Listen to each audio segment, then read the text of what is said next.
आप अपने बॉडी दिखाकर क्या साबित करना चाहते हैं कि आप भोजपुरी इंडस्ट्री के सबसे दिलदार व्यक्ति है। आप भोजपुरी इंडस्ट्री के आप ही के पास वैसे बॉडी है, बाकी बात किसी के पास नहीं। तो आप शायद बेवकूफ़ है खेसारी जी, क्योंकि भले ही आपकी बॉडी और आपका दिमाग भले भी कितना तेज हो चुका हो, लेकिन आप जिस तरह से बॉडी दिखाकर बोलते हैं मेरे दीवानों मुझे पहचानो, तो कहीं न कहीं लगता है कि खेसारी लाल यादव अपने बॉडी से डायरेक्ट पवन सिंह को टारगेट कर रहे हैं। वो पवन सिंह जो कि भोजपुरी को एक नए मुकाम तक पहुँचाए हैं, जो कि पवन सिंह कंट्रोवर्सी के बीच में रहते नहीं हैं, लेकिन उन्हें घसीट के खेसारी लाल यादव आप लाते हैं। आपके बॉडी बहुत अच्छे हैं, मैं ये मानता हूँ। आपके बॉडी भोजपुरी इंडस्ट्री में सब, अगर किसी का बॉडी अच्छा है तो वो आपका है। लेकिन जिस तरह से आप सरेआम जो इस प्रकार से लिखते हैं मेरे दीवानों मुझे पहचानो, इसका मतलब क्या है? पवन सिंह के फैंस के पास या फिर पवन सिंह के पास वो बॉडी नहीं, गलत है। फिर आप वो तस्वीर को देखिए जिसमें पवन सिंह जिम करते और बॉडी दिखाते नजर आ रहे हैं।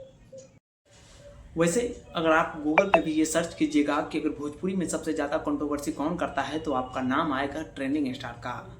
लेकिन गूगल महाराज भी ये समझ चुके हैं कि अगर भोजपुरी को कोई बर्बाद कर रहा है तो कहीं ना कहीं यही स्टार है। और कंट्रोवर्सी का तो वो मशीन बन चुका है, जिधर से सोचो उधर से ही कंट्रोवर्सी करना सोचता है। बाकी अपनी प्रतिक्रिया, बाकी खेसारी का बॉडी बहुत ही बेहतरीन है और इस प्रकार का कैप्शन उन्हें नहीं लिखना चाहिए। जिस प्रकार से मैं कमेंट पढ़ रहा हूँ ऐसा ही लग रहा है। बाकी अगर आप नहीं देखें तो जाके पोस्ट पे जाके देख लीजिए और कैप्शन भी पढ़िए और कमेंट भी पढ़ लीजिएगा।